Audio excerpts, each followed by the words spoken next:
Hello प्यारे, आज हम लोग कोऑर्डिनेट ज्योमेट्री का लेक्चर 2 देखने जा रहे हैं।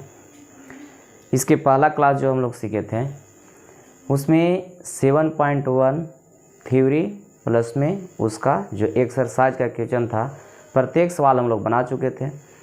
आज हम लोग 7.2 के लिए देखेंगे, जिसमें सीखना है डिस्टेंस फार्मूला, यानी कि दो बिंदुओं के बीच के दूरी।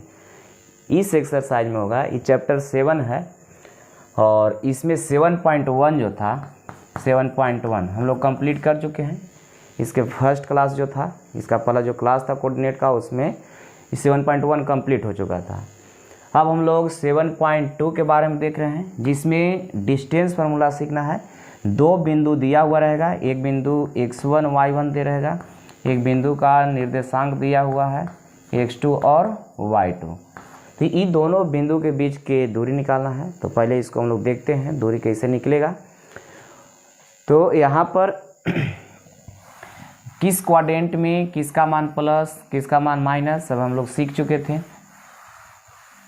एक बार और देख लीजिए इसको। थोड़ा सा बताया गया था कि फर्स्ट क्वाड्रेंट में x का मान y का मान दोनों प्लस होता है। इसमें x माइनस y प्लस, इसमें था कि x का मान माइनस y भी माइनस होता है, और इसमें x प्लस y माइनस। ये फर्स्ट क्वाड्रेंट था, ये सेकेंड क्वाड्रेंट है, ये थर्ड क्वाड्रेंट है, और ये फोर्थ क्वाड्रेंट था। यानी कि फर्स्ट क्वाड्रेंट में x का भी मान y का भी मान दोनों मान प्लस हुआ था, और सेकेंड क्वाड्रेंट में x माइनस y प्लस, और थर्ड क्वाड्रेंट में x माइनस y माइनस, और फोर्थ में x प्लस y माइनस। ये देख लिए थे। जो ही पॉइंट दिया हुआ था किस क्वाड्रेंट में है इसको हम लोग देख चुके थे। और यहाँ पर बताया गया था कि अगर x का मान 0 रहेगा, अगर x का मान 0 रहता था तो y इस पर जा रहा था, ये जो y है इस पर जा रहा था, और अगर y का मान 0 था तो x पर जा रहा था। x का मान 0 तो y अक्ष पर, y का मान 0 तो x अक्ष पर। ये हम लोग सीख चुके थे। बिंदु जो दिया हुआ था उसको दर्शाने के लिए सीखे कहाँ पर स्थित है ना। तो अब हम लोग सीखते हैं 7.2 के लिए जो डिस्टेंस फार्मूला है।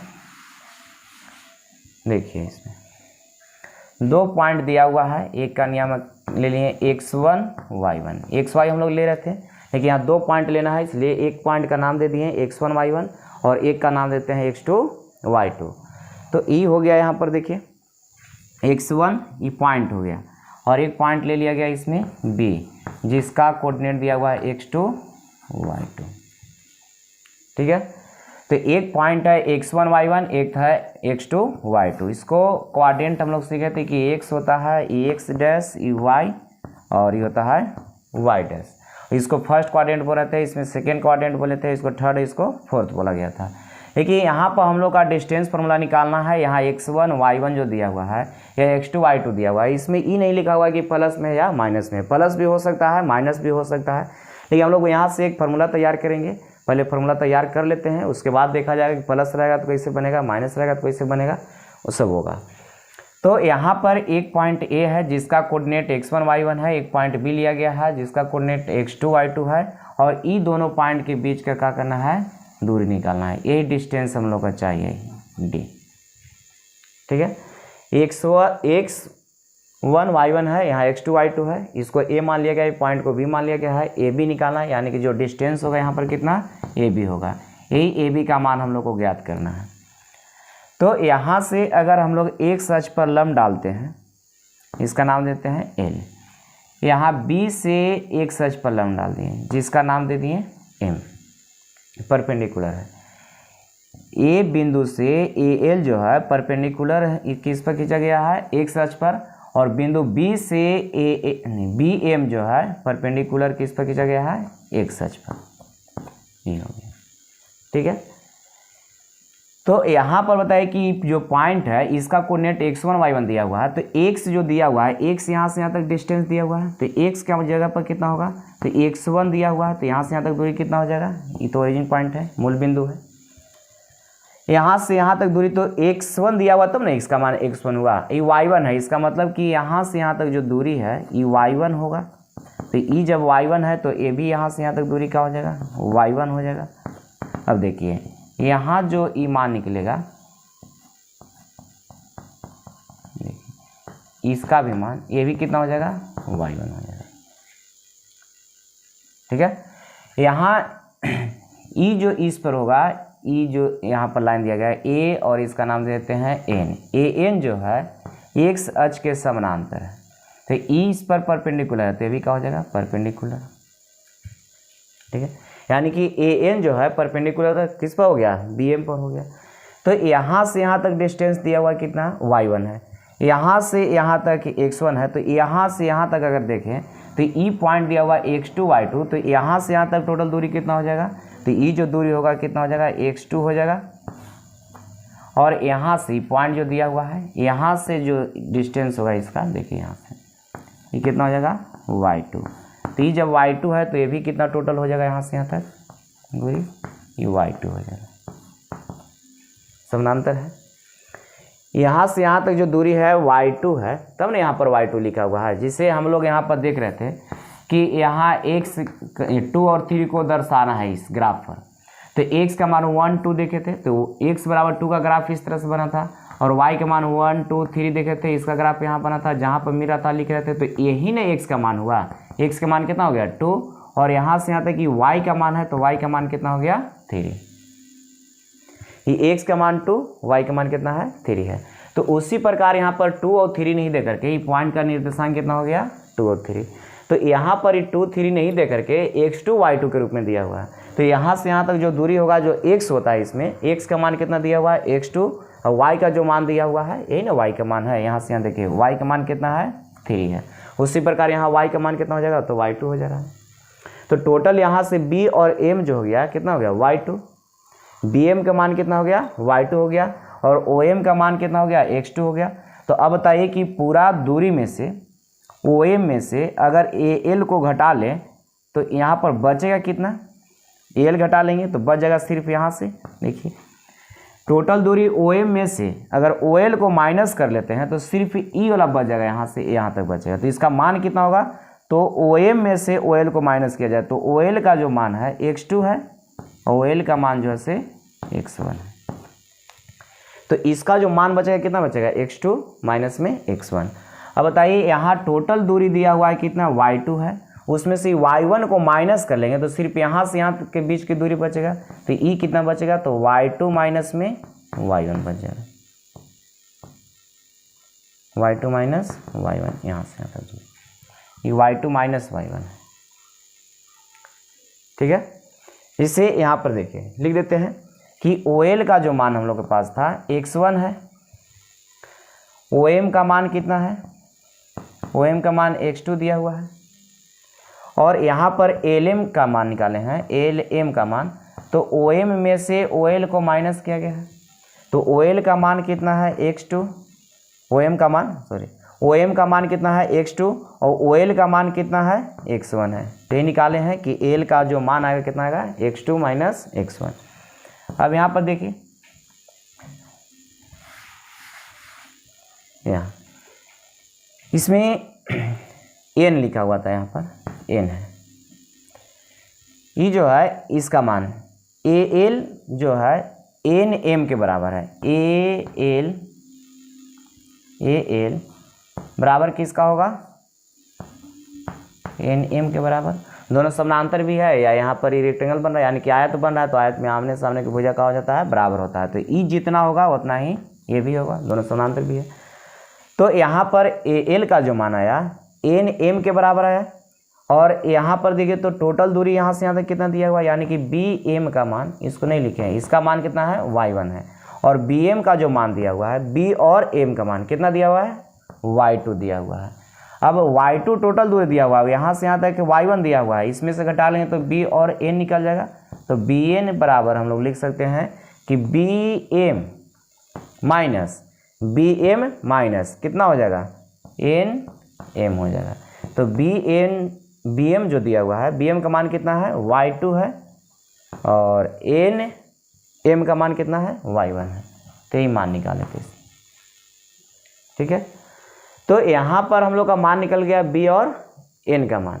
अब देखिए यहाँ से यहाँ जो एक ट्रायंगल बन रहा है, यानी कि त्रिभुज जो बना BNA या ABN, ये कैसा त्रिभुज बन रहा है, तो समकोण त्रिभुज बन रहा है। तो समकोण त्रिभुज में हम लोग जानते हैं कि कर्ण स्क्वायर बराबर लंब स्क्वायर प्लस आधार स्क्वायर होता है। कर्ण स्क्वायर बराबर लंब स्क्वायर प्लस आधार स्क्वायर। तो यहाँ पर लिख सकते हैं हम लोग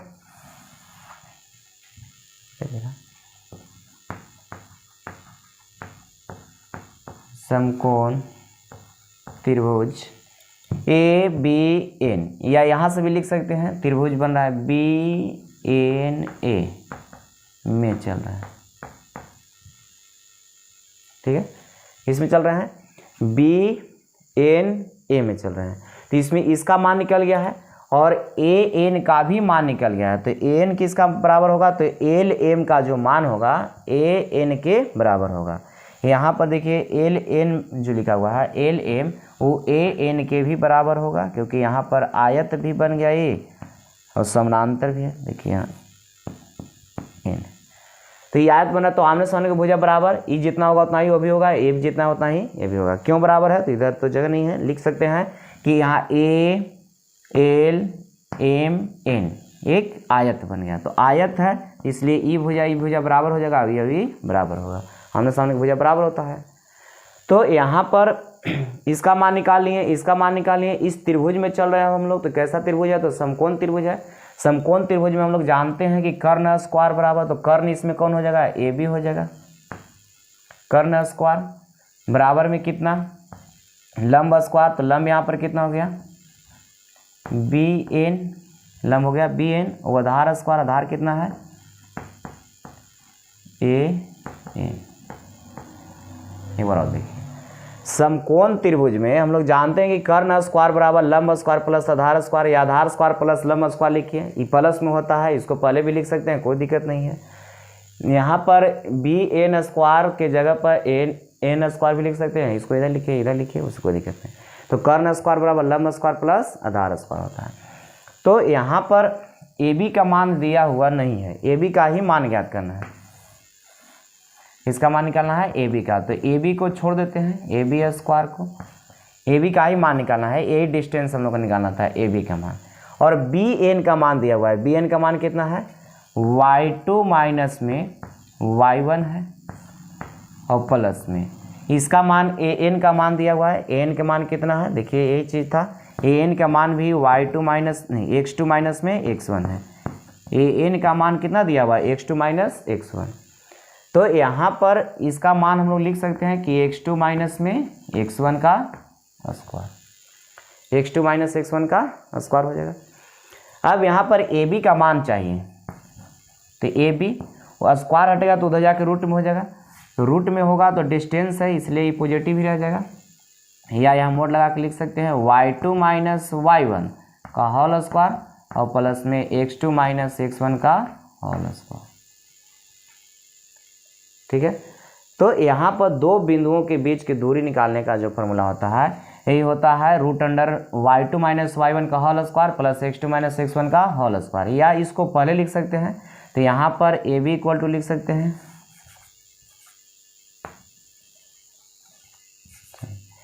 ए बी हो गया, यहाँ लिख देते हैं कि जो निकला से कुछ निकल गया, दूरी सूत्र निकल गया। तो दूरी जो हो गया इसका मान कितना हो गया, तो x2 माइनस x1 का होल स्क्वायर और प्लस y2 माइनस y1 का whole square, y2 minus y1 का होल स्क्वायर नहीं दिखाई दे रहा है, थोड़ा सा और छोटा करते हैं इसको, देखिए यहाँ पर हो गया x2 माइनस x1 का whole square plus y2 minus y1 का होल स्क्वायर, ये हो गया, ठीक है। तो यहाँ पर दो बिंदु दिया हुआ रहेगा, तो दो बिंदुओं के बीच के दूरी पूछेगा कि दो बिंदुओं के बीच की दूरी बताइए। तो दो बिंदुओं के बीच की दूरी जो होता है root under x2 minus x1 का whole square plus y2 minus y1 का होल स्क्वायर, या यहाँ पर x1 माइनस x2 का होल स्क्वायर भी लिख सकते हैं, प्लस में y1 माइनस y2 का होल स्क्वायर भी लिख सकते हैं, ठीक है। x1 माइनस x2 का whole square plus y1 minus y2 का होल स्क्वायर भी लिख सकते हैं, क्योंकि यह स्क्वायर है, यहाँ से अगर माइनस भी कॉमन करते हैं तो माइनस का स्क्वायर का होता है प्लस होता है, माइनस कॉमन करेंगे माइनस का स्क्वायर कर देंगे तो प्लस हो जाते हैं, यहाँ x1 माइनस x2 हो जाएगा, यहाँ माइनस कॉमन करेंगे तो y1 माइनस y2 हो जाएगा, तो इसका स्क्वायर हो जाएगा। तो यहाँ पर हम लोग दूरी सूत्र का फॉर्मूला जो है इसको याद रखेंगे कि ए बी इक्वल टू यानी कि दो बिंदुओं के बीच की दूरी जो होता है root under x2 minus x1 का whole square plus y1 minus y2 का होल स्क्वायर, या दूरी इक्वल टू होता है root under x1 minus x2 का होल स्क्वायर प्लस में y1 माइनस y2 का होल स्क्वायर।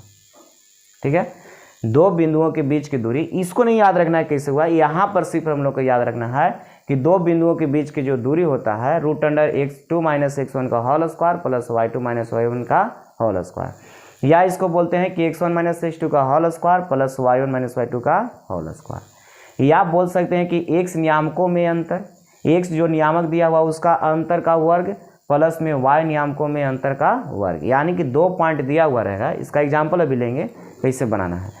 2 पॉइंट दिया हुआ रहेगा तो 2 पॉइंट में जो x है x वाला के साथ क्या करना है, अंतर करना है उसका स्क्वायर, और जो y वाला दिया हुआ है y के साथ अंतर करना है उसका स्क्वायर। दोनों को ऐड कर देंगे और जितना स्क्वायर रूट उसका निकलेगा यानी कि वर्गमूल जो निकलेगा वहाँ पर वही क्या होगा, आंसर होगा। तो यहाँ पर x1 माइनस x2 लिखिए या x2 माइनस x1 लिखिए, कोई दिक्कत नहीं है, क्योंकि स्क्वायर करने के बाद वो क्या होता है, प्लस ही होगा। तो root under x2 minus x1 का whole square plus y2 minus y1 का होल स्क्वायर हो गया। तो दूरी सूत्र जो होता है दो बिंदुओं के बीच की दूरी जो होता है root under x2 minus x1 का whole square plus y2 minus y1 का होल स्क्वायर। हम लोग को इसको ई फिगर को नहीं याद रखना है। अगर फार्मूला याद नहीं रखते हैं तो फिर इसको फिगर को याद रखना पड़ेगा, कैसे कैसे फिर निकालेंगे, यहाँ जो पॉइंट दिया हुआ उसको लिखेंगे, फिर इस तरह से बनाना पड़ेगा, परेशानी ज़्यादा पड़ जाएगा। लेकिन हम लोग का इस सब बनाने की ज़रूरत नहीं है, डायरेक्ट इस फार्मूला को याद रखना है। दो बिंदु दिया हुआ रहेगा, दोनों बिंदु में जो x दिया हुआ मान रहेगा तो x के कोऑर्डिनेट को अंतर कर देना है, x कोऑर्डिनेट जो दिया हुआ रहेगा उसका अंतर का वर्ग और प्लस में y कोऑर्डिनेट के अंतर का वर्ग, और वर्ग करके वो दोनों को जोड़िए और जितना भी उसका रूट से बाहर निकलेगा वही आंसर होगा। ठीक है, तो ये हो गया दो बिंदुओं के बीच की दूरी। यहाँ लिख देते हैं दो बिंदुओं x1 y1 तथा x2 y2, दो बिंदु x1 y1 तथा x2 y2 के बीच की दूरी।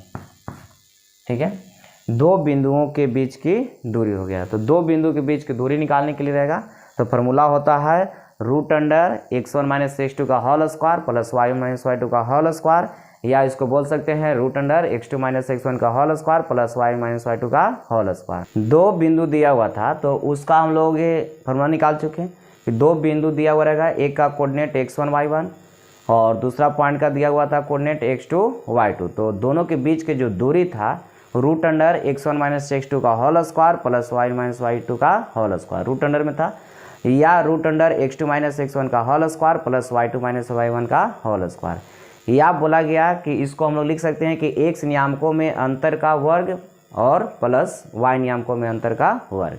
इससे यहाँ पर देखें कि a पॉइंट था, इसका कोऑर्डिनेट x1 और y1 है, एक दिया हुआ पॉइंट b है, इसका कोऑर्डिनेट x2 और y2 है। तो यहाँ दूरी का जो फार्मूला हम लोग सीखे हैं ए बी का, इसका कितना था, तो रूट अंडर आया था हम लोग का x2 माइनस x1 का होल स्क्वायर और प्लस y2 माइनस y1 का होल स्क्वायर, ये होता x2 माइनस x1 का होल स्क्वायर प्लस में y2 माइनस y1 का होल स्क्वायर होता है। या इसको बोला गया कि इसको लिख सकते हैं कि root under x1 minus x2 का होल स्क्वायर और प्लस में y1 माइनस y2 का होल स्क्वायर। ठीक है, यहाँ पर दूरी फार्मूला जो होता है root under x2 minus x1 का whole square plus y2 minus y1 का होल स्क्वायर, यह होता है root under x1 minus x2 का whole square plus y1 minus y2 का होल स्क्वायर। या इसको हम लोग बोल सकते हैं कि x नियामकों में अंतर का वर्ग, जो x नियामक दिया हुआ रहेगा दोनों पॉइंट का जो x नियामक दिया हुआ है उस नियामकों में अंतर, यानी कि जो नियामक दिया उसका अंतर निकालेंगे। अंतर करने का मतलब समझ रहे हैं, बड़ा मान में से छोटा मान को घटाते हैं। तो दो बिंदु दिया हुआ रहेगा, उसमें x वाला को x के साथ माइनस कर लेना है और y वाला को y के साथ कर लेना है। जिससे यहाँ पर लिख सकते हैं कि y नियामकों में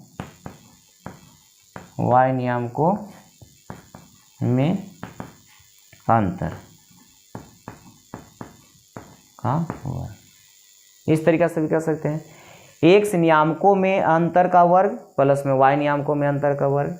तो यहाँ पर यही हो गया, दो बिंदु दिया हुआ रहेगा तो उसके बीच का दूरी निकालने का एक फार्मूला हम लोग तैयार कर चुके हैं कि जब एक पॉइंट दिया हुआ रहेगा x1 y1, एक पॉइंट दिया हुआ रहेगा x2 y2, तो उसके बीच का जो दूरी होता है root under x1 minus x2 का whole square plus y1 minus y2 का होल स्क्वायर होता है, या इसको root under x1 minus x2 का होल स्क्वायर माइनस में x2 माइनस ये बोल दिए, हाँ, root under x2 minus x1 का whole square plus y1 minus y2 का होल स्क्वायर, या कह सकते हैं root under x1 minus x2 का होल स्क्वायर प्लस में y1 माइनस y2 का होल स्क्वायर, या बोल सकते हैं कि x नियामकों में अंतर का वर्ग और प्लस y नियामकों में अंतर का वर्ग, और उसका जो भी वर्ग करके जोड़ना है उसका जो स्क्वायर रूट आएगा यानी कि वर्गमूल जो आएगा वही उसका क्या हो जाएगा, डिस्टेंस होगा।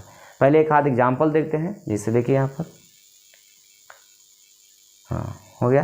देखिए यहाँ पर एक अंतर शब्द आया, यहाँ पर क्या हो गया, अंतर। तो अंतर के बारे में थोड़ा सा बोलते हैं, इसको हटा दें। देखिए अंतर का मतलब होता है, जिससे मान लिया है कि यहाँ पर अंतर लिखना है, तो अंतर का मतलब भी होता है घटाव। इसका मतलब भी घटाना ही होता है, घटावे है। इसको भी है कि दो को मान दिया हुआ है, जैसे मान लिया कि 2 है और 4 है, इसका मतलब कि अंतर कितना इसका चल रहा है, तो अंतर लिखते हैं 2 का ही लिखते हैं, लेकिन 4 और 2 का भी अंतर पूछेगा तो इसका भी अंतर 2 ही लिखा जाता है। तो यहाँ पर 2 लिखा गया है, तो 2 आया कैसे है, तो माइनस करने के बाद ही आया है, यानी कि घटाव करने के बाद ही आया है।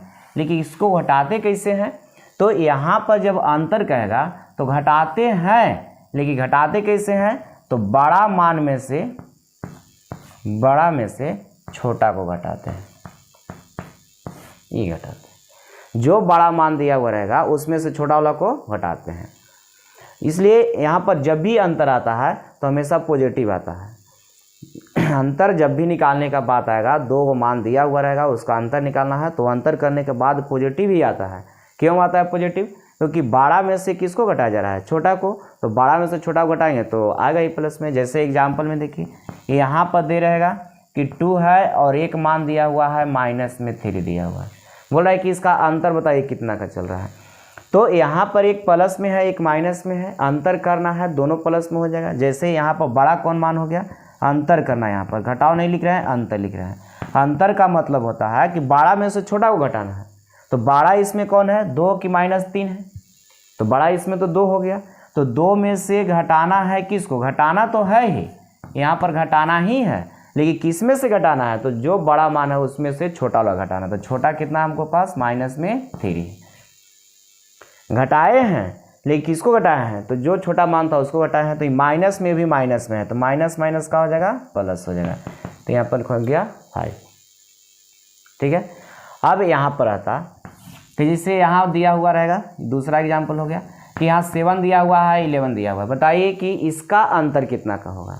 तो अंतर बताना है, तो अंतर का मतलब होता है जो बड़ा मान दिया हुआ है उसमें से छोटा घटाना, तो बच जाएगा कितना, 4। ठीक है, बचेगा कितना, 4। लेकिन यहाँ पर दिया हुआ रहेगा कि अगर माइनस में 4 दिया हुआ है, माइनस में 7 दिया हुआ है, अब बताइए कि इसका अंतर कितना का होगा, ये बताना है, इसका अंतर कितना का होगा। तो यहाँ पर बोला जा रहा है कि अंतर का मतलब भी घटाव ही होगा, घटाना है, दोनों को घटाना ही है, लेकिन यहाँ पर घटाएंगे किससे, तो बड़ा में से छोटा को घटाएंगे। तो बताइए कि यहाँ पर बड़ा कौन है, -4 की -7। तो यहाँ पर हम लोग जानते हैं कि जब भी माइनस में रहता है तो माइनस में जो बड़ा वाला मान होता है, जैसे 7 बड़ा है और माइनस में है, तो इसलिए वो क्या हो जाएगा, छोटा, और जो छोटा वाला मान होता है अगर माइनस में रहता है तो हो जाता है बड़ा। तो यहाँ पर -4 बड़ा है और उसमें से माइनस करना है किसको, तो छोटा वाला मान का, तो छोटा मान कितना है, -7 है। तो यहाँ पर -4 और माइनस माइनस प्लस 7, तो बच जाएगा कितना आपके पास, 3। तो जब भी अंतर करते हैं तो अंतर करने के बाद हमेशा मान पॉजिटिव ही आता है, क्योंकि बड़ा में से किसको घटाया जा रहा है, छोटा को घटाया जा रहा है। तो अंतर जब भी कहेगा तो अंतर के लिए हम लोग सीख रहे हैं यहाँ पर कि अगर दोनों प्लस में रहेगा, देखिए यहाँ पर 7 भी प्लस में था, 11 भी प्लस में था, अगर दोनों प्लस में रहेगा तो उसको घटा के लिख देना है। घटाने का मतलब यानी कि 4 और इतना का अंतर कितना है, तो नहीं 7 और 11 का अंतर कितना का चल रहा है, 4 का, तो खाली 4 हो जाएगा। अब यहाँ है कितना माइनस में, ये भी माइनस में, तो दोनों माइनस में रहेगा या दोनों प्लस में रहेगा, तो सिर्फ घटा के लिखना है। वो प्लस में आएगा माइनस में आएगा ये अब नहीं देखना है, क्योंकि ये जब भी आएगा तो प्लस में आएगा। अब बस देखना है कि इसका जो साइन है दोनों का सेम है या चेंज है। अगर सेम रहेगा यानी कि प्लस प्लस रहेगा या माइनस माइनस रहेगा तो हमेशा घट जाएगा। घटने के बाद कितना बचेगा 3, 7 में से 4 घटा लेंगे 3 बचेगा। ये नहीं देखना है कि चिन्ह का होगा, बस ये देखना है कि सेम है या नहीं। अगर यहाँ पर दोनों प्लस में रहेगा या दोनों माइनस में रहेगा तो यहाँ पर घटेगा। घटने का मतलब 7 में से 4 घटा लेंगे 3, 11 में से 7 घटा लेंगे 4। लेकिन अब रहता है कि चिन्ह यहाँ पर चेंज रहता है, एक प्लस में रहता है एक माइनस में रहता है। तो जब एक प्लस में रहेगा और एक माइनस में रहता है तो वहाँ हमेशा जुटेगा। जैसे यहाँ देखिए एक 2 है एक -3 है, तो यहाँ पर यह है प्लस में, देखिए इसका कुछ नहीं प्लस में है, तो ये प्लस में है अभी माइनस में है। तो जब एक प्लस में मान दिया हुआ रहेगा और एक माइनस में मान दिया हुआ रहेगा, तो एक प्लस और एक माइनस रहेगा तो ये जुटता है। देखिए माइनस और माइनस पहले से माइनस माइनस का हो गया प्लस हो गया, तो यहाँ पर माइनस माइनस प्लस तो 3 तो कितना हो गया 5। तो यहाँ पर अब जुटेगा तो कौन प्लस में आएगा कि माइनस में आएगा ये अब नहीं ध्यान देना है। बस ये हमेशा अगर देखना है कि चिन्ह अगर चेंज है, एक प्लस में है और एक माइनस में है, तो हमेशा जुटेगा। और जुटेगा तो कितना मान आएगा तो प्लस में आएगा, मैंने इधर जो भी जोड़ने के बाद आ जाएगा, लेकिन वो हमेशा क्या होगा प्लस में आएगा। तो जब भी अंतर कहेगा ज्ञात करने के लिए तो बड़ा में से किसको घटाते हैं, छोटा को घटाते हैं। और बड़ा में से जब छोटा को घटाएंगे तो उसका जो मान आएगा स्वाभाविक है कि वो मान कितना में आएगा तो प्लस में ही आएगा। ठीक है, तो इसको देखिए अभी हम लिख देते हैं यहाँ पर, ये अंतर के लिए हो गया, इसको घटाते हैं। अंतर जब भी रहेगा तो कैसे घटाएंगे, तो बड़ा में से किसको घटा लेते हैं, छोटा को घटाते हैं। बड़ा में से किसको घटाना है, छोटा को घटाना है। और अंतर लिखा है कैसे, तो अगर दोनों प्लस में रहेगा, दोनों प्लस में रहेगा, यहाँ पर अंतर लिख रहे हैं, अगर दोनों का मान प्लस प्लस में ही रहेगा तो इसका जो मान होगा वो घटेगा, घटा करके लिखेंगे। अगर दोनों माइनस माइनस में रहेगा, अगर 2 मान दिया हुआ है, दोनों को घटाना अंतर करना है, तो अंतर करना है इसका मतलब दोनों को देखेंगे साइन कि प्लस में है या माइनस में। अगर दोनों प्लस में है तो फिर घटा करके लिख देना है, और अगर दोनों माइनस में है तो उसको भी घटा करके लिख देना है। अगर एक प्लस में रहेगा एक माइनस में रहेगा तो इसको प्लस में लिखना है, एक माइनस में रहेगा और एक प्लस में रहेगा इसको भी प्लस में। यानी कि एक लाइन में अब याद रखना है कि अगर दोनों प्लस में रहेगा, ये अंतर है, अगर दोनों प्लस में है तो माइनस होगा, अगर दोनों माइनस में है फिर भी माइनस होगा, और अगर एक प्लस एक माइनस में है तो प्लस है, या एक माइनस एक प्लस में है तो प्लस। एक लाइन में याद रखना है कि अगर दोनों का चिन्ह जो है सेम रहेगा, यानी कि दोनों का मान प्लस या दोनों का मान माइनस, तो वहाँ हमेशा क्या होगा घटेगा। और अगर चिन्ह चेंज रहेगा, एक प्लस में एक माइनस में, तो वहाँ पर चिन्ह का होगा प्लस, यहाँ का होगा जुटेगा, प्लस में होगा। ठीक है, इसे एक और एग्जाम्पल यहाँ पर देखते हैं। माइनस में 5 दिया हुआ है, माइनस में 9 दिया हुआ है, बोल रहा है कि इसका अंतर बताइए कितना का है। यहीं पर बहुत लोग गलत करते हैं। जब कोऑर्डिनेट में आपको सवाल मिलेगा, अगर इसको थोड़ा सा ध्यान देते हैं तो आसान हो जाएगा, क्योंकि एक्स कोऑर्डिनेट को एक साथ क्या करना है, अंतर करना है, वाई कोऑर्डिनेट को अंतर करना है। अंतर का मतलब बड़ा में से क्या करेंगे, छोटा घटाएंगे।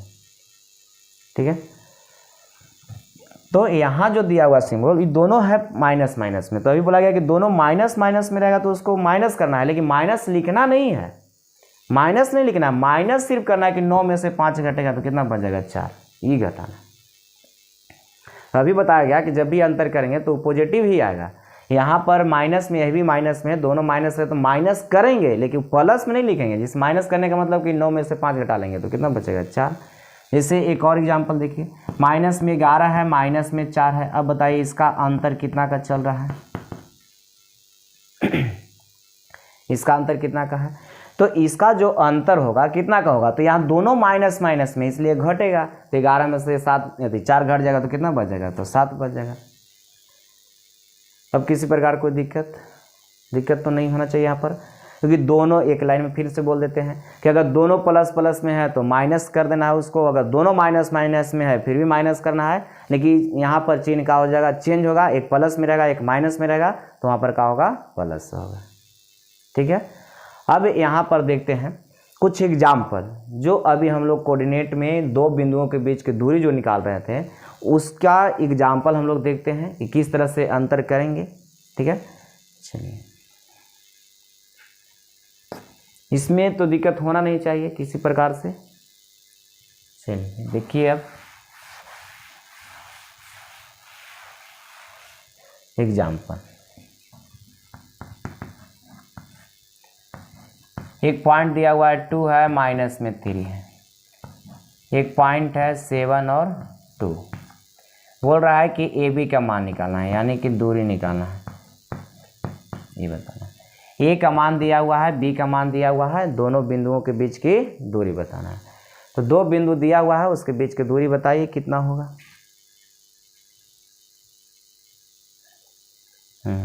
सॉल्व कीजिए आप लोग। तो यहाँ पर बोला गया कि x नियामकों का अंतर, तो x नियामक ही ना हुआ, इसमें फर्स्ट में ई वाला x हो गया और सेकेंड में ई x हो गया, तो दोनों का अंतर, अंतर का मतलब अभी समझा जा रहा था कि अंतर का मतलब क्या होगा, तो घटाओ।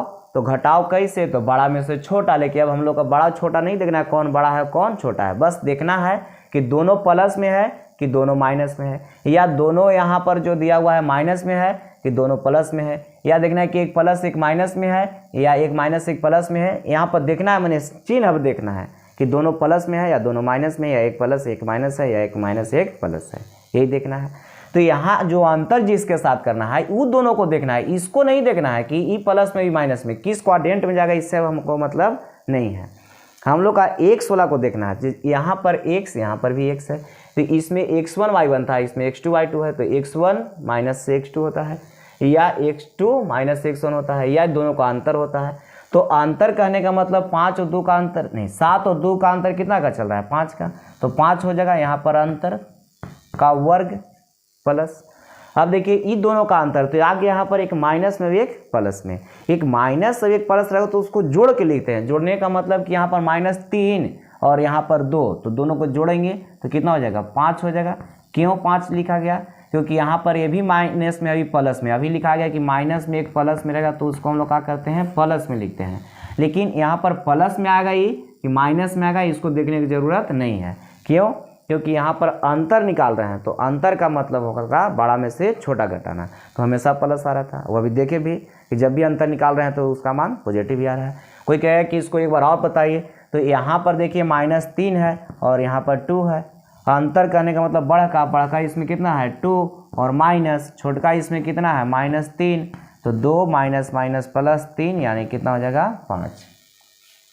अगर कोई x1 में से x2 घटा लेगा, इसमें से इसको घटा करके लिखेगा तो आ जाएगा माइनस में, बोलेगा कि हमको माइनस आ रहा है, आपका प्लस आ रहा है, तो उससे कोई दिक्कत नहीं है। यहाँ पर अगर स्क्वायर करेंगे तो हमेशा क्या होगा, प्लस ही आएगा।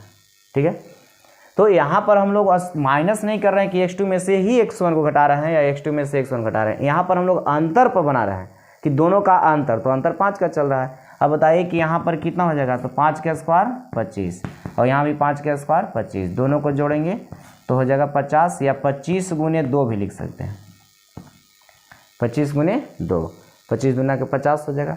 ऐसा इसलिए लिखा गया है कि इसका वर्गमूल हम लोग 5 जानते हैं, इसका नहीं जानते, तो इतना यूनिट हो जाएगा। ठीक है, तो इस तरीक़ा से हम लोग क्या करना है, डिस्टेंस निकालना है, दो बिंदुओं के बीच की दूरी निकालना है, तो निकल जाएगा। एक और एग्जाम्पल एक जाओ देखते हैं, हटा दे इसको, देखिए नहीं यहाँ पर एक यहाँ पर P दिया हुआ है -1 माइनस में 2 दिल है, एक ये दूसरा एग्जाम्पल हो जाएगा आपका। यहाँ पर Q दिया हुआ है, माइनस में 7 और 5 लिया गया है, बोल रहा है कि PQ का मान बताइए कितना होगा, PQ का मान बताना है कि PQ का मान कितना होगा। चलिए इसको सोल्व कीजिए आप लोग। इसमें P का मान दिया हुआ है -1 -2 है, Q का मान दिया हुआ है -7 5 दिया हुआ है, PQ का मान पूछा यानी कि दूरी पूछा है, तो दूरी बराबर अभी बताया गया इस तरह से कि x कोऑर्डिनेट वाला को अंतर कर दीजिए x के साथ, ये दोनों को एक साथ और ये दोनों को एक साथ, यानी कि एक लाइन में याद रखिए, फर्स्ट वाला को फर्स्ट के साथ, सेकेंड वाला को सेकेंड के साथ अंतर करना है, उसको स्क्वायर करेंगे, जोड़ेंगे, जो उसका मान आएगा स्क्वायर रूट में के बाहर, जो भी मैंने रूट से बाहर निकलेगा वही उसका क्या होगा आंसर। बस खत्म हो गया। तो फर्स्ट को फर्स्ट के साथ अंतर करना है, तो यहाँ माइनस में यहाँ माइनस में, इसलिए ही घटेगा तो कितना बचेगा 6 प्लस। अब यहाँ पर इसको घटाना है, एक माइनस में एक प्लस में, इसलिए जुटेगा तो कितना हो जाएगा 7, इसका स्क्वायर, तो 6 का स्क्वायर कितना हो जाएगा 36 और इसका स्क्वायर हो जाएगा 49। इसको अगर जोड़ते हैं तो 9 6 15 और ये हो जाएगा 7 और 1 8 85। इस तरह से इतना इकाई भी लिख सकते हैं हिंदी में, इकाई, इतना इकाई आया, इतना यूनिट्स आया। बताइए इसमें अगर किसी प्रकार से कोई दिक्कत है तो बता सकते हैं। नहीं, हाँ तो नहीं दिक्कत है तो एक सवाल और लिख रहे हैं एग्जाम्पल में, थर्ड।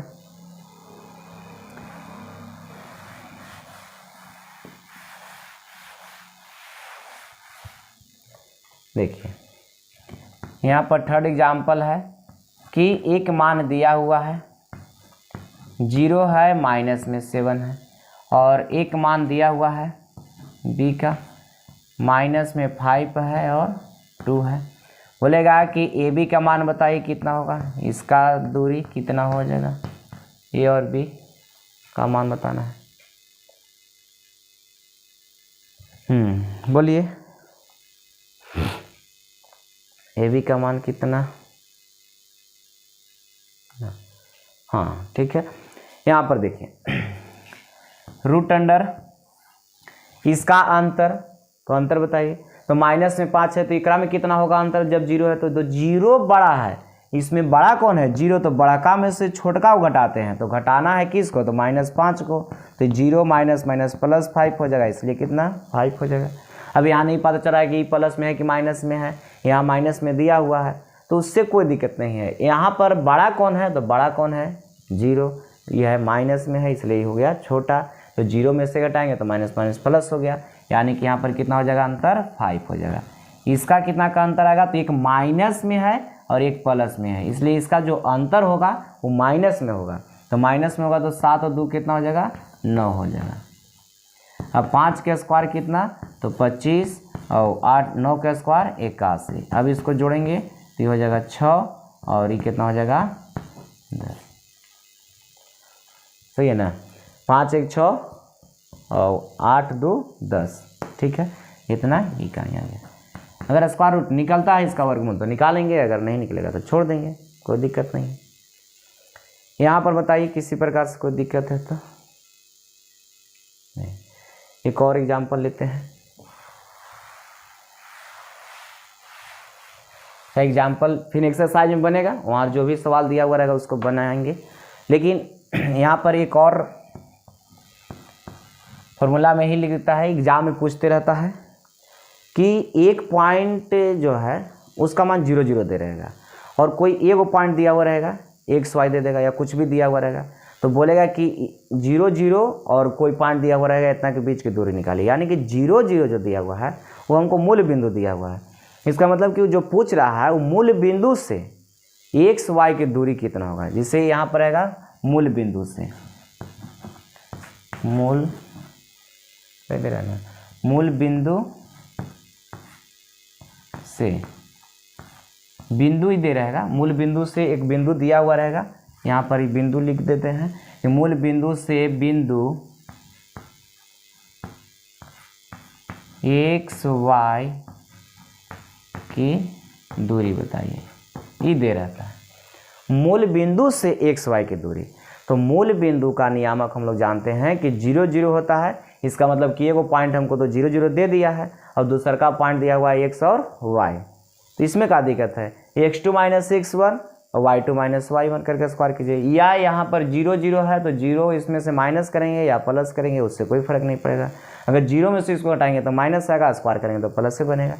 तो यहाँ पर सोल्व कर लेते हैं इसको। मूल बिंदु है, इसको मान लिए ओ, इसका जो नियामक होता है कितना होता है 0 और 0 होता है। मूल बिंदु का नियामक कितना होता है 0 0 होता है। और यहाँ पर एक दिया हुआ बिंदु है, इसको भी कुछ नाम दे देते हैं, इस बिंदु का नाम दे दिए P, एक्स और वाई, यानी कि एक मूल बिंदु था, ये हो गया मूल बिंदु और इसको से कह रहा है कि एक P दिया हुआ है x और y, इसके बीच के दूरी बताना है, डिस्टेंस बताना है, और इसका जो कोऑर्डिनेट होता है 0 और 0 होता है। ठीक है, तो यहाँ पर हम लोग अगर दूरी निकालते हैं, यहाँ लिख देते हैं, दूरी निकालते हैं यानी कि OP का मान निकालते हैं, तो इसका फॉर्मूला भी हम लोग सीखें कि x2 माइनस x1 का होल स्क्वायर। तो x2 के जगह पर कितना है x, और x1 के जगह पर 0, y2 माइनस y1, तो इसका हो जाएगा स्क्वायर, y2 माइनस y1 पर। अब यहाँ पर देखिए माइनस करेंगे तो x से बचेगा, स्क्वायर करेंगे तो x स्क्वायर, प्लस में हो जाएगा y स्क्वायर। तो अब एक सवाल हम लोग का रहता है, ये हो गया मूल बिंदु से x y की दूरी कितना होता है, तो root under x square plus y square.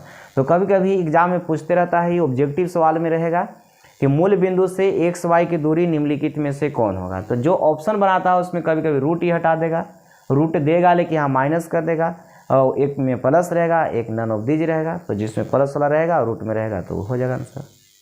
ठीक है, तो यहाँ पर इस सवाल तो पहले पूछ देता था कि मूल बिंदु से एक्स वाई की दूरी होता है, पहले इसे पूछता था, ऑप्शन वाला सवाल नहीं रहता था। लेकिन अब जो ऑप्शन वाला दे रहा है इसमें इस पॉइंट के जगह पर यानी कि मूल बिंदु से यहाँ पर 2 और 3 के एक्स और वाई के जगह पर कुछ मान दे देता है, जैसे 2 और 3 दे दिया, 4 5 दे देगा, 7 8 दे देगा, मैंने कुछ इस तरह से रहेगा, माइनस में प्लस में जो भी दे रहेगा। तो यहाँ पर मूल बिंदु जैसे ही कहा तो ये वो तो पॉइंट मूल बिंदु है तो 0 0 ही रहेगा, और एक पॉइंट जो दिया हुआ रहेगा सिर्फ उसको स्क्वायर करके जोड़ देना है। देखिए जो एक्स वाई दिया हुआ था उसको स्क्वायर करके जोड़े हैं, और जो आएगा इसका वर्गमूल वही आंसर होगा। तो मूल बिंदु से बिंदु एक्स वाई की जो दूरी होगा वो कितना हो जाएगा, तो बताइए, तो ये हो जाएगा root under x square plus y square. तो इसको भी याद रखना है कि मूल बिंदु से एक्स वाई की दूरी जो होता है root under x square plus y square होता है। जैसे एग्जाम्पल एक एग्जाम्पल लेते हैं, लिख देता है कि मूल बिंदु से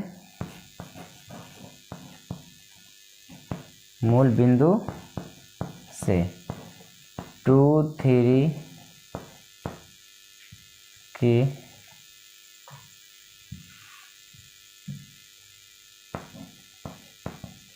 दूरी बताइए। मूल बिंदु से बताना है कि 2 3 की दूरी कितना होगा। मूल बिंदु एक तो जान ही रहे, मूल बिंदु है इसलिए क्या होगा, उसका कोऑर्डिनेट 0 0 हो जाएगा, एक मान 2 3 देवे क्या है, अंतर बोलिए डायरेक्ट। अब तो मूल बिंदु से पूछा इसलिए एक्स स्क्वायर, तो 2 का स्क्वायर प्लस में वाई स्क्वायर 3 का स्क्वायर, तो 2 का स्क्वायर कितना हो जाएगा 4, और 3 का स्क्वायर कितना हो जाएगा 9, 9 4 13, यानी कि 13 यूनिट्स हो जाएगा। यही आंसर हो गया आपका। बताइए किसी प्रकार को दिक्कत है तो, दिक्कत तो होना नहीं चाहिए। ठीक है, मूल बिंदु से बिंदु एक्स वाई की दूरी root under x square y square. तो यहाँ पर हम लोग जो सीख रहे हैं ये दूरी सीख लिए कि 2 बिंदु दिया हुआ रहेगा तो उसके बीच का जो दूरी होता है कितना होता है।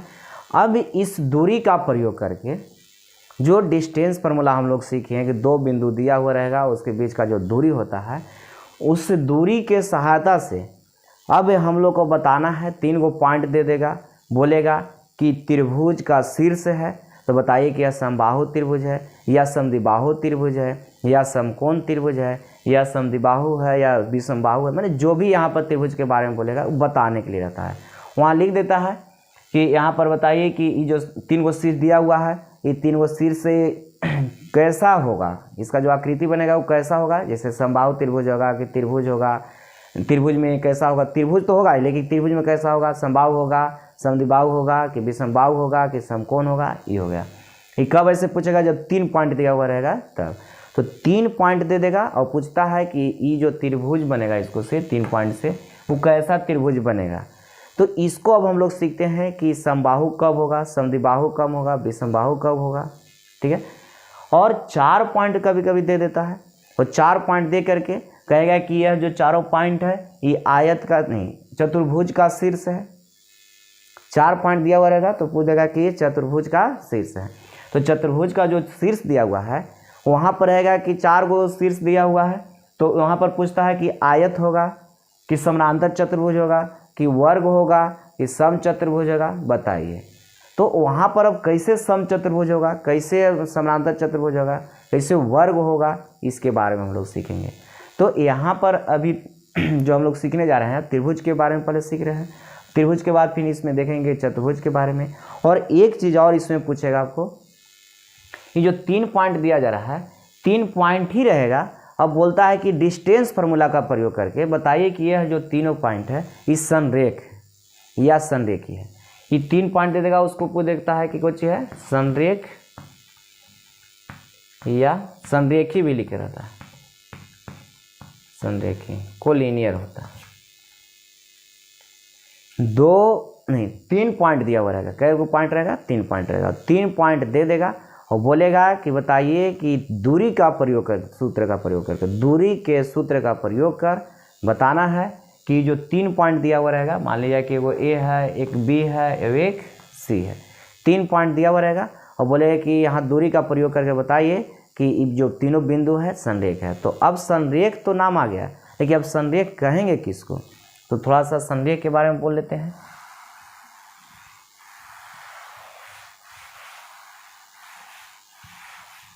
देखिए यहाँ पर एक आ गया नाम संरेख, या कभी कभी किताब में संरेखी भी लिख देता है, संरेखी।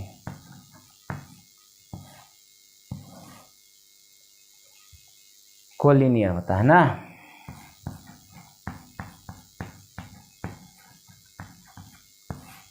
कोलिनियर। तो यहाँ पर संरेख, अब कैसे जानेंगे कि संरेख है, कैसे जानेंगे कि नहीं है, 3 पॉइंट दिया हुआ रहेगा। अब बोलता है कि डिस्टेंस का फार्मूला का प्रयोग करके बनाना है। डिस्टेंस फार्मूला हम लोग अब सीख चुके हैं। कोई पूछेगा कि बताइए कि 2 बिंदु दिया हुआ है, एक का नियामक x1 y1 है, एक का नियामक x2 y2 है, तो दोनों के बीच की दूरी बताइए कितना होता है। तो उसका जो दूरी होता है √x1 - x2 का whole square plus y1 - y2 का होल स्क्वायर। या बोल सकते हैं कि x2 - x1 का whole square plus y2 - y1 का होल स्क्वायर। या बोल सकते हैं कि x नियामकों में अंतर का स्क्वायर यानी कि √, ये सब है, प्लस y नियामकों में अंतर का स्क्वायर। ठीक है। एक अभी लिखवाया गया कि मूल बिंदु जब दिया हुआ रहेगा तो मूल बिंदु से xy की दूरी बताइए। तो मूल बिंदु से xy का जो दूरी होता है √x² प्लस y² होता है। तो डिस्टेंस फार्मूला तो याद हो गया होगा, उसका तो एग्जाम्पल बहुत सारा चला। जिससे यहाँ पर डिस्टेंस फार्मूला ही अब जरूरत हम लोग का ज़्यादा है। जो हम लोग 7.1 में सीखे थे वो तो किस क्वाड्रेंट में जा रहा था सिर्फ दर्शाना था, वो सब सवाल वहीं पर समाप्त हो गया। लेकिन जो डिस्टेंस फार्मूला हम लोग सीखेंगे इसका ज़रूरत आगे तक भी मिलेगा। तो यहाँ पर 2 बिंदु जब दिया हुआ रहेगा उसके बीच में दूरी निकालने के लिए हम लोग सीख लिए। जब 2 बिंदु दिया हुआ था तो दूरी निकालने के लिए अब 3 को बिंदु दे देगा, ये दे देगा A B C। ठीक है। अब बोलेगा कि बताइए कि यह जो है से संरेख है या संरेखी है, जो भी कहेगा। तो संरेख कहेंगे किसको, तो 3 या 3 से बिंदुएं, देखिए सुनिए, 3 या 3 से बिंदुएं, 3 या 3 से अधिक बिंदुएं एक ही रेखा पर स्थित होता है। 3 या 3 से अधिक बिंदुएं एक ही रेखा पर स्थित होता है तो वह बिंदु जो होता है संरेख कहलाता है। तो दिए गए बिंदु का कहलाता है संरेख कहलाता है। एक बार और सुनिएगा, 3 या 3 से अधिक बिंदुएं, 3 या 3 से अधिक बिंदुएं एक ही रेखा पर स्थित होता है। जो यहाँ पर दिया हुआ बिंदु है यानी कि दिए गए बिंदु का कहलाएगा संरेख कहलाएगा। तो यहाँ पर पूछेगा कि संरेख कब होता है, तो संरेख होगा कब, तो 3 या 3 से अधिक बिंदु अगर एक ही रेखा पर रहेगा तो क्या होता है, संरेख बिंदु कहलाता है। तो 3 या 3 से अधिक बिंदु होना चाहिए, कम से कम 3 बिंदु होना चाहिए। 3 से ज़्यादा रहेगा काम चलेगा, 4 गो रहेगा, 5 गो रहेगा, उससे कोई दिक्कत नहीं है। कम से कम 3 होना चाहिए। तो 3 या 3 से अधिक बिंदुएं अगर एक ही रेखा पर स्थित होता है तभी क्या कहलाता है, संरेख बिंदु कहलाता है। तो हम लोग का जो यहाँ पर सीखना है 3 बिंदु तक ही सीखना है, 4 को रहेगा तो कोई दिक्कत नहीं है। तो यहाँ पर हम लोग का सीखना है 3 बिंदु तक। तो 3 बिंदु संरेख कब होगा, संरेख जान के क्या होता है, एक बार और बोलिए, 3 या 3 से अधिक बिंदुएं एक ही रेखा पर स्थित होता है तो संरेख बिंदु कहलाता है। ठीक है। 3 या 3 से अधिक बिंदुएं एक ही रेखा पर स्थित होगा तो संरेख कहलाता। तो 3 बिंदु है एक ही रेखा पर है, एक ए है, एक का नाम दे दिए बी, एक का नाम दे दिए सी। तो यहाँ पर देखिए बिंदु है ए बी सी, इसको यहाँ से प्लस में यहाँ तक दोनों को अगर जोड़ते हैं जैसे ए बी प्लस में बी सी, तो इसका मान जो है कितना के बराबर आएगा, तो ए सी के बराबर आ जाएगा, ए सी के बराबर आ जाएगा। तो a b plus b c बराबर कितना हो गया, a c. A b plus b c बराबर कितना आ गया, ए सी। तो यहाँ पर ए बी और बी सी को जोड़े हैं, यानी कि दो को छोटा वाला मान को जोड़े हैं, तो जो बड़ा इसमें मान था उसके बराबर आया है। बहुत लोग कभी कभी कहते हैं कि इस फिगर को हम ऐसे नहीं बना करके ए कर देंगे यहाँ, सी कर देंगे यहाँ, बी कर देंगे यहाँ। अब बताइए क्या इसे लिखना संभव है, नहीं संभव है। लेकिन इसको ए सी प्लस में सी बी इक्वल टू में ए बी तो लिख सकते हैं, इतना तो लिख सकते हैं। चलिए, अगर कोई कह दिया कि इसे हम नहीं लिख करके बी यहाँ दे देंगे, ए इधर कर देंगे और सी यहाँ कर देंगे, अब बताइए तो इसको बताइए। तो यहाँ से यहाँ तक दूरी यानी कि बी ए और प्लस में कितना हो जाएगा, ए सी इक्वल टू में कितना हो जाएगा, बी सी। इतना लिख सकते हैं। तो यही तीन बिंदु दिया हुआ रहेगा कि तीन बिंदु जब दिया हुआ रहता है तो पूछता है कि संरेख क्या हो, कैसे संरेख होगा या कब संरेख होता है। तो संरेख तो जान रहे हम लोग कि तीन या तीन से अधिक बिंदुएं एक ही रेखा पर स्थित होता है तो संरेख होता है। लेकिन यहाँ डिस्टेंस फार्मूला का प्रयोग करके बनाना है, यानी कि दूरी सूत्र का प्रयोग करना है। तो यही दूरी सूत्र का प्रयोग करके बनाते हैं कि यदि a b plus b c का मान ए सी के बराबर आ जाएगा या ए सी प्लस सी बी के मान ए बी के बराबर आ जाएगा, यानी कि यहाँ तीन पॉइंट दिया हुआ रहेगा, तो उसमें से पहले नंबर तो ए बी का मान निकालेंगे, फिर बी सी का मान निकालेंगे, फिर ए सी का मान निकालेंगे और यहाँ पर मान देखेंगे कि कौन दो को छोटा है और दो को छोटा मान को जोड़ेंगे और बड़ा वाला के बराबर आ गया तो ए बी सी संरेख होता है और नहीं तो नहीं है। जैसे यहाँ पर ए बी का मान निकालें, सोल्व करने के बाद मान लिया जाए कि 2 हो गया, इसका मान लिया जाए कि 3 हो गया और इसका मान आ गया 5। तो यहाँ पर a b plus b c को जोड़े तो कितना के बराबर आ गया, 5 के बराबर आ गया। इसका मतलब है कि ए बी सी जो दिया हुआ मान है ए बी सी क्या होगा, संरेख होगा। अगर यहाँ पर बताइए कि यहाँ पर ये 4 दिया हुआ है, अभी 3 दिया हुआ है और ये 1 आ गया ए सी के मान, अब बोलेगा बताइए कि यह संरेख है। देखिए ए बी को सोल्व किए, सोल्व करते करते 4 आ गया, बी सी को सोल्व किए, सोल्व करते करते 3 आ गया, ए सी को सोल्व किए, सोल्व करते करते 1 आ गया। तो अब ये बोलेगा कि बताइए कि ए बी सी जो है संरेख है या नहीं है। तो बताइए कि संरेख है कि नहीं है। तो यहाँ पर ए बी का मान 4, बी सी का मान 3, ए सी का मान 1। तो 2 को जोड़ने पर तीसरा का आना चाहिए। तो ये समझ रहे हैं कि 2 को जोड़ने पर तीसरा आना चाहिए। तो 2 को जोड़ेंगे, तो 2 को जोड़ेंगे कौन, तो जो छोटा मान रहेगा। तो 2 को छोटा वाला को जोड़ेंगे और अगर बड़ा वाला के बराबर हो गया तब हम लोग कहेंगे कि बिंदु जो दिया गया है वह संरेख है। और अगर नहीं आएगा, ऐसा अगर नहीं होता है तो संरेख नहीं है।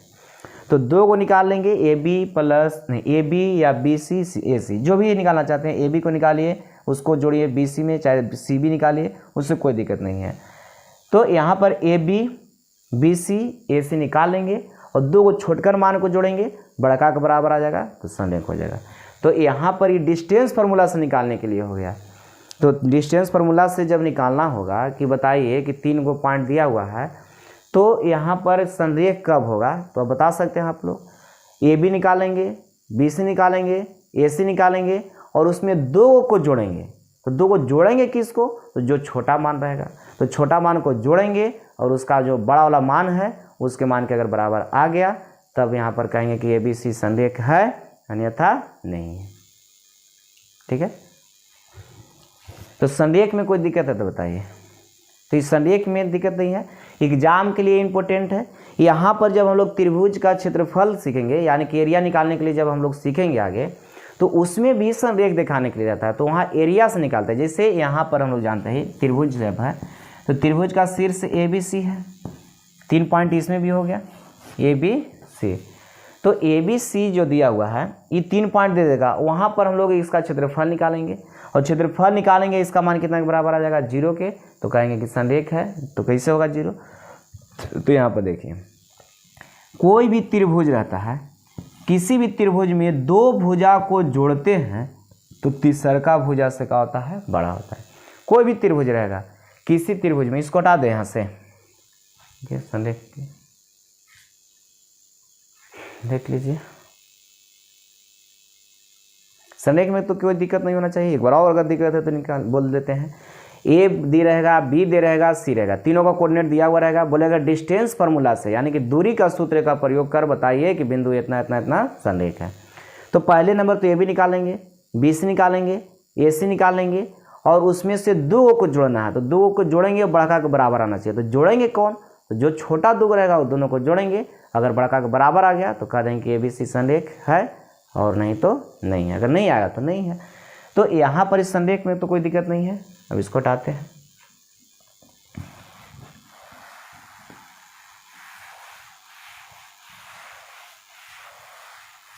अब थोड़ा सा त्रिभुज के बारे में कि त्रिभुज दिया हुआ है, ठीक है। अब इसका देखिए शीर्ष दे दिया है ए बी सी। कोई भी त्रिभुज रहेगा, किसी भी त्रिभुज में दो भुजा को हम लोग जोड़ते हैं। कोई त्रिभुज है, दो भुजा को जोड़ते हैं तो तीसरा भुजा से हमेशा क्या होता है? बड़ा होता है। कोई त्रिभुज रहेगा उसमें दो भुजा को जोड़ेंगे, जैसे मान लिया कि एकरा में एगो ए बी है और प्लस में बी सी कर दिए, तो इसका जो मान होगा ए सी से क्या होगा? बड़ा होगा। दो त्रिभुज का योग जो होता है तीसरा भुजा से क्या होता है? बड़ा होता है। तो किसी त्रिभुज में, किसी भी त्रिभुज में दो भुजाओं का योग जो होता है तीसरी भुजा से बड़ा, या यहाँ पर इसे कह सकते हैं कि बी सी प्लस में अगर ए सी को जोड़ देते हैं तो इसका मान ए बी से बड़ा हो जाएगा, या यहाँ पर ए बी प्लस में ए सी को जोड़ देते हैं तो इसका मान बी सी से बढ़ाएगा। तो यहाँ पर कोई भी त्रिभुज रहेगा, तो कोई भी त्रिभुज रहेगा उसमें दो भुजा का योगफल जो है तीसरा भुजा से क्या होना चाहिए? बड़ा होना चाहिए, तब जा करके त्रिभुज सही है, और नहीं तो नहीं होगा। देखिए, दो भुजा का योग तीसरी भुजा से क्या होना चाहिए? बड़ा होना चाहिए। तो किसी भी त्रिभुज में दो भुजा को हम लोग जोड़ते हैं तो तीसरा भुजा से क्या होता है? बड़ा होता है। कोई भी त्रिभुज रहेगा, दो भुजा को जोड़ेंगे तीसरा भुजा से क्या होना चाहिए? बड़ा होना चाहिए। और यही में होता है कि अगर बराबर हो जाए तो क्या होगा? अगर दो भुजा को जोड़ रहे हैं, जिससे मान लें कि यहाँ पर ए बी को जोड़ें और प्लस में बी सी को जोड़ें और बराबर हो गया ए सी के, तब क्या होगा? तो यही संरेख हो जाता है। संरेख हो जाएगा, क्या हो जाएगा? संरेख। दो भुजा, तो भुजा के आधार पर, कोण के आधार पर होता है तीन तीन को, लेकिन यहाँ पर भुजा के आधार पर, कोण के आधार पर जो होता है उससे मतलब नहीं है। यहाँ पर जो पूछता है, पहला पूछेगा आपको समबाहु,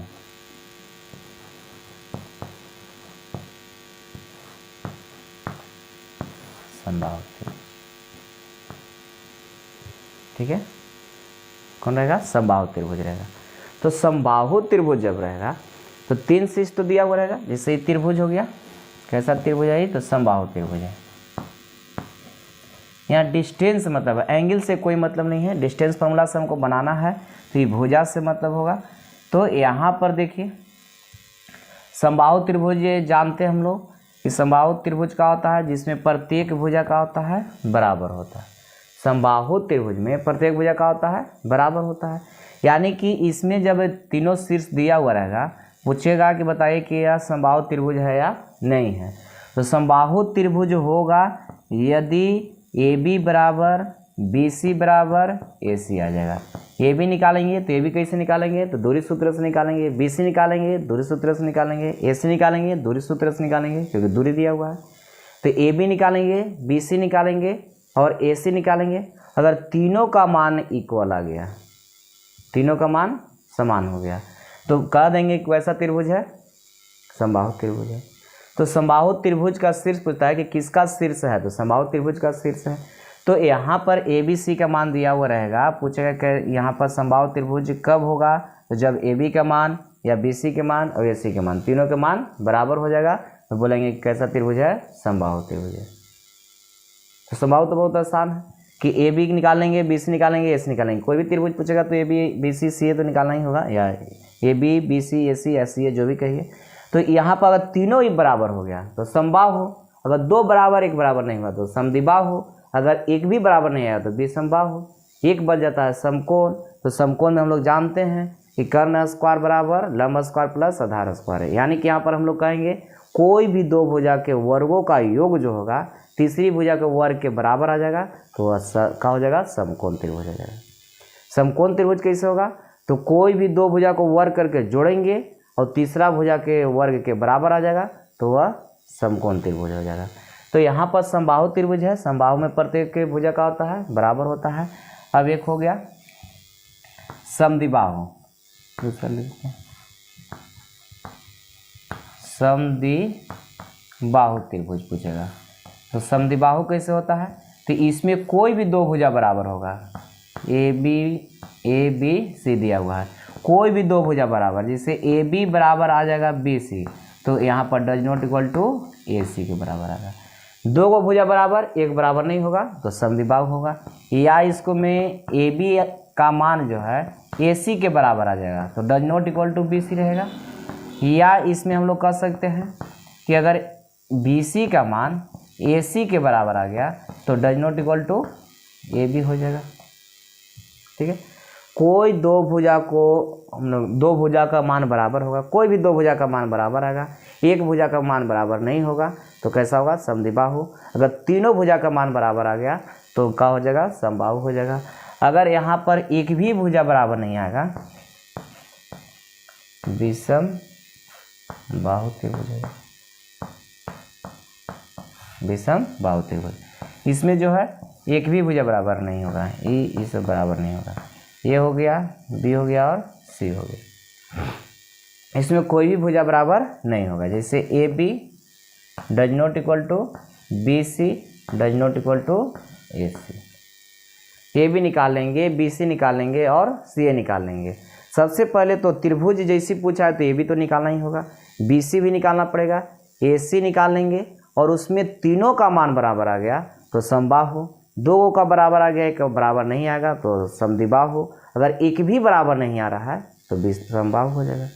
तो अगर तीनों भुजा बराबर तो समबाहु, दो भुजा बराबर एक भुजा बराबर नहीं तो समद्विबाहु।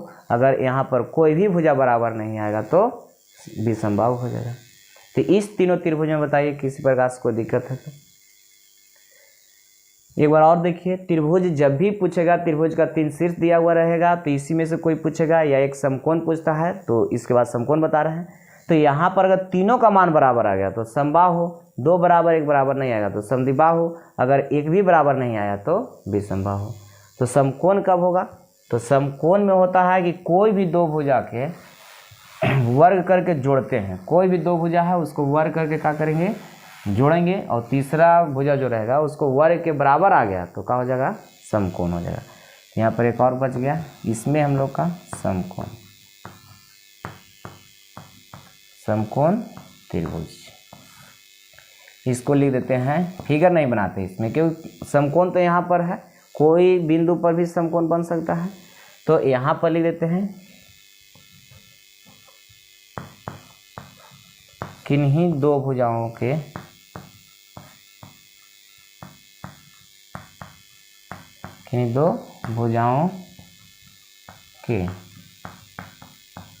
वर्गों का योग, किन्हीं दो भुजाओं के वर्गों का योग तीसरी भुजा के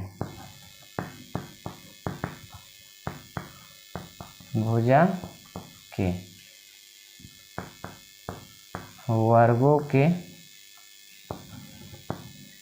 बराबर हो तो कैसा त्रिभुज हो जाएगा, हो समकोण त्रिभुज हो जाएगा। कोई भी दो भुजा को वर्ग करके जोड़ेंगे, तीसरी भुजा के वर्ग के बराबर आ जाएगा तो कैसा त्रिभुज हो जाएगा समकोण त्रिभुज हो जाएगा। जैसे में देखिए, इसे यहाँ पर ए बी है इसको वर्ग कर देंगे, और यहाँ पर बी सी है इसको वर्ग कर देंगे, और इसका मान जो है ए सी के वर्ग के अगर बराबर आ जाएगा तो कैसा त्रिभुज हो जाएगा समकोण त्रिभुज हो जाएगा। या यहाँ पर ए बी है इसका वर्ग प्लस में ए सी है उसका वर्ग होगा तो इसमें से किसके बराबर, तो बी सी के वर्ग के बराबर आ जाएगा तो ये भी क्या होगा समकोण होगा। या यहाँ पर कह सकते हैं कि बी सी का स्क्वायर प्लस में ए सी का स्क्वायर बराबर में कितना के बराबर आ जाएगा, तो ए बी के बराबर आ जाएगा, ए बी के स्क्वायर के बराबर। यानी कि एक लाइन में बस याद रखना है कि किन्हीं दो भुजाओं के वर्गों का योग, यानी कोई भी दो भुजा रहेगा उसको वर्ग करके जोड़ेंगे और तीसरा जो भुजा बचल है उसके वर्ग के बराबर आता है तो समकोण त्रिभुज होता है। कोई भी दो भुजा के वर्गों का योग तीसरी भुजा के वर्ग के बराबर आता है तो क्या होता है त्रिभुज समकोण होता है। तो 3 पॉइंट दिया हुआ रहेगा, बोलेगा कि बताइए कि त्रिभुज कैसा है, तो अगर ए बी निकाले हैं, बी सी निकाले हैं, ए सी निकाले हैं, उसमें तीनों का मान बराबर आ जाएगा तो समबाहु हो। दो बराबर एक बराबर नहीं आएगा तो समद्विबाहु हो। अगर एक भी बराबर नहीं आया तो विषमबाहु हो। और कोई भी दो भुजा को वर्ग करके जोड़ेंगे और तीसरा भुजा के वर्ग के बराबर आ गया तो समझिए कि समकोण हो जाएगा। तो यहाँ पर इस त्रिभुज के बारे में इतना ही त्रिभुज हम लोग का पूछेगा। तो चतुर्भुज में हम लोग को सीखना है कि आयत होगा, समानांतर चतुर्भुज होगा, कि वर्ग होगा, कि सम चतुर्भुज होगा, इसके बारे में देखना है। तो चतुर्भुज में जो ज़रूरत हम लोग का है आयत का, तो इसमें 4 गो शीर्ष का ज़रूरत है। समानांतर चतुर्भुज पूछेगा तो उसमें भी 4 गो शीर्ष का ज़रूरत है। सम चतुर्भुज पूछेगा या वर्ग पूछेगा तो 4 गो शीर्ष, यानी कि चतुर्भुज जैसी रहेगा तो 4 शीर्ष का जरूरत पड़ेगा। तो इसमें 4 गो पॉइंट दिया हुआ रहेगा, यानी कि चतुर्भुज का शीर्ष दिया हुआ रहेगा। तो पूछता है कि बताए कि आयत कब होगा, पूछता है कि बताइए कि समानांतर चतुर्भुज कब होगा, वर्ग कब होगा और सम चतुर्भुज कब होगा। तो आयत तो हम लोग बहुत पहले से सीखते आ रहे हैं कि आमने सामने के भुजा का होता है बराबर होता है। ई भुजा जो है इसके बराबर होगा और ई जो है से इसके बराबर होगा। ठीक है, तो यहाँ पर इसका नाम दे दिए ए, इसका नाम दे दिए बी, इसका नाम दे दिए सी, इसका नाम दे दिए डी। तो यहाँ पर ए बी सी डी नाम दिया गया है। ए बी सी डी का मान दे रहेगा, 4 गो पॉइंट दे रहेगा, उसको पी क्यू आर एस भी मान सकते हैं, कोई दिक्कत नहीं है। तो ए बी सी डी इसको मान लिया गया है। अब 4 शीर्ष दे रहेगा, बोलता है कि बताइए कि यह आयत है या नहीं है। तो आयत कैसे जानेंगे, तो इसमें हम लोग जानते हैं कि आयत में आमने सामने के भुजा का होता है बराबर होता है। तो आमने सामने के भुजा बराबर होता है, तो आमने सामने का भुजा जो होता है ना से समानांतर चतुर्भुज में भी होता है बराबर। इसमें भी आमने सामने वाला जो भुजा होता है बराबर होता है और समानांतर होता है। तो अब यहाँ पर सिर्फ अगर भुजा निकालते हैं तो आमने सामने का भुजा बराबर हो जाएगा, तो कह सकते हैं कि वो आयत भी हो सकता है, फिर समानांतर चतुर्भुज भी हो सकता है। देखिए आयत कब होगा, समानांतर चतुर्भुज कब होगा, ये दोनों के लिए अभी तो कंडीशन सेम है कि जब आमने सामने वाला भुजा बराबर होगा तो उसको आयत कहेंगे। तो आमने सामने का भुजा तो समानांतर चतुर्भुज में भी होता है, तो इसको भी तो आयत कह सकते हैं। तो अब देखिए यहाँ पर कि अभी इसको आयत कहेंगे, किसको आयत कहेंगे, इसमें भी आमने सामने का भुजा बराबर, इसमें भी आमने सामने का भुजा बराबर। तो अब कैसे जानेंगे कि आयत होगा, कैसे जानेंगे कि समानांतर चतुर्भुज होगा। तो इसमें जो होता है यानी कि आयत में होता है, इसमें विकर्ण जो होता है, देखिए ये विकर्ण है बी डी और एक विकर्ण हो गया ए सी, ये दोनों बराबर होता है। लेकिन इसमें विकर्ण जो होता है ये बराबर नहीं होता है। तो यही बतलाएगा, जो विकर्ण है यही बतलाएगा कि कौन समानांतर होगा कौन आयत होगा। अभी तक तो यहाँ पर सीखे कि आमने सामने के भुजा बराबर, तो इसमें भी आमने सामने वाला भुजा तो इक्वले होता है, सिर्फ समानांतर होता है, समानांतर तो खैर इसमें भी होता है। और यहाँ पर विकर्ण जो है इसका बराबर नहीं होता है, यानी कि समानांतर चतुर्भुज का विकर्ण बराबर नहीं होता है और आयत का विकर्ण बराबर होता है। तो यहाँ पर देखिए दिखाई दे रहा है, इसमें भुजाएं या भुजे लिखे रहता है, इसमें भुजा यानी कि ए बी जो है, ए बी बराबर हो जाएगा कितना डी सी के, और ए डी जो है बराबर हो जाएगा बी सी के। इसमें भुजा जो हो गया सामने सामने वाला भुजा बराबर हो गया, और इसमें विकर्ण जो होता है, विकर्ण ए सी बराबर होता है किसका, विकर्ण बी डी का। ये होता है, ये हो गया आयत। आयत में आमने सामने के भुजा बराबर और विकर्ण भी बराबर होता है, लेकिन इसमें आमने सामने के भुजा बराबर लेकिन विकर्ण इसमें बराबर नहीं होता है, बस यही अंतर इसमें हो जाएगा। तो यहाँ पर ए डी का मान जो है ए डी बी सी के बराबर होगा, और ए डी नहीं ए बी जो है बराबर हो जाएगा डी सी के, और विकर्ण जो होगा इसमें विकर्ण ए सी डज नॉट इक्वल टू हो जाएगा विकर्ण बी डी के, ये होगा। ठीक है, तो आयत तो यहाँ पर जान गए, सम चतुर्भुज भी जान गए कि आयत जो रहेगा, आयत उसमें आमने सामने का भुजा बराबर और विकर्ण भी बराबर। समानांतर चतुर्भुज में आमने सामने का भुजा बराबर और विकर्ण बराबर नहीं होता है। अब यहाँ पर एक बच गया वर्ग और समचतुर्भुज। ऐसे ही बोलते हैं कि आयत का बिगड़ा हुआ भाग समानांतर चतुर्भुज। आयत को बिगाड़ेंगे, आयत जो बना है इसको इधर से इसे चापेंगे तो ये वाला दोनों बाहर फेंक देगा, तो देखिए यहाँ से चापा गया तो ये दोनों बाहर फेंक दिया है। तो आयत का बिगड़ा हुआ ही भाग जो होता है से समानांतर चतुर्भुज होता है। आयत का बिगड़ा हुआ भाग समानांतर चतुर्भुज। और आयत में भी आमने सामने का भुजा बराबर हो रहा है, समानांतर चतुर्भुज में भी आमने सामने का भुजा बराबर हो रहा है। तो यहाँ से नहीं पता चल रहा है कि समानांतर चतुर्भुज होगा या आयत होगा। तो यहाँ पर पहले विकर्ण फिर निकालेंगे, तो विकर्ण निकालने के बाद अगर विकर्ण बराबर हो गया तब तो आयत हो जाएगा, विकर्ण बराबर नहीं होगा तब समानांतर चतुर्भुज हो जाएगा। और वर्ग में जो होता है इसमें प्रत्येक भुजा बराबर होता है, ए बी सी डी, इसमें प्रत्येक भुजा का हो जाता है बराबर। तो यहाँ पर लिख देते हैं प्रत्येक भुजा, इसमें जो होता है प्रत्येक भुजा यानी कि ए बी का मान और बी सी का मान और सी डी का मान, सी डी दिखाई दे रहा है, बराबर डी ए, यानी कि इसमें प्रत्येक भुजा का हो जाता है बराबर होता है। A B B c c d d a सब का मान का होगा इक्वल होगा। और इसमें भी विकर्ण जो होता है इक्वल होता है, विकर्ण ए सी बराबर में हो जाएगा विकर्ण बी डी। तो विकर्ण ए सी का जो मान आएगा विकर्ण बी डी के बराबर आ जाएगा, यानी कि विकर्ण इसमें बराबर। और समचतुर्भुज जो होता है इसमें भी प्रत्येक भुजा का होता है बराबर होता है। इसे ए बी सी डी दिया गया है, इसमें भी प्रत्येक भुजा का हो गया बराबर हो गया। तो प्रत्येक भुजा तो बराबर हो गया, यानी कि ए बी का मान, बी सी का मान, सी डी का मान और डी ए का मान, सब का मान का होगा बराबर आएगा। लेकिन इसमें विकर्ण जो होगा कह दे रहा है ना, इसमें विकर्ण ए सी डज नॉट इक्वल टू हो जाएगा विकर्ण बी डी। यानी कि यहाँ पर देखिए जो चार को हम लोग लिखे हैं चतुर्भुज में, चारों में एक को याद रहेगा दूसरे का याद हो जाएगा। जैसे यहाँ पर आमने सामने की भुजा बराबर, आयत भी हो सकता है, समानांतर चतुर्भुज भी हो सकता है। लेकिन अगर विकर्ण बराबर हो गया तो आयत हो जाएगा, विकर्ण बराबर नहीं होगा तो समानांतर चतुर्भुज होगा। वर्ग है, वर्ग में प्रत्येक भुजा बराबर होता है। अगर विकर्ण भी बराबर आ गया तो वर्ग होगा। और अगर विकर्ण बराबर नहीं आएगा, विकर्ण बराबर यहाँ पर देखिए ई ए सी है और यहाँ पर हो गया बी डी। अगर विकर्ण बराबर नहीं होता है तो समचतुर्भुज होगा। तो ये हो गया चतुर्भुज। और ये सब डिस्टेंस फार्मूला से बनाना है। इसमें देखिए 6 फार्मूला लगाना पड़ेगा डिस्टेंस वाला। ए बी निकालेंगे, बी सी निकालेंगे, सी डी निकालेंगे, डी ए निकालेंगे, फिर विकर्ण 2 निकालेंगे।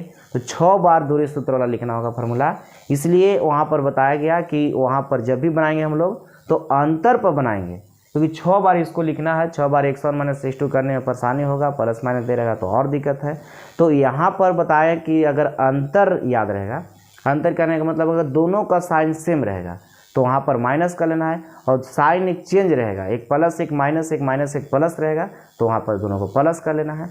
और वहाँ पर माइनस और प्लस में कन्फ्यूजन नहीं होना है, क्योंकि वहाँ पर हमेशा प्लस में आएगा, जब अंतर करेंगे तो हमेशा प्लस में आएगा।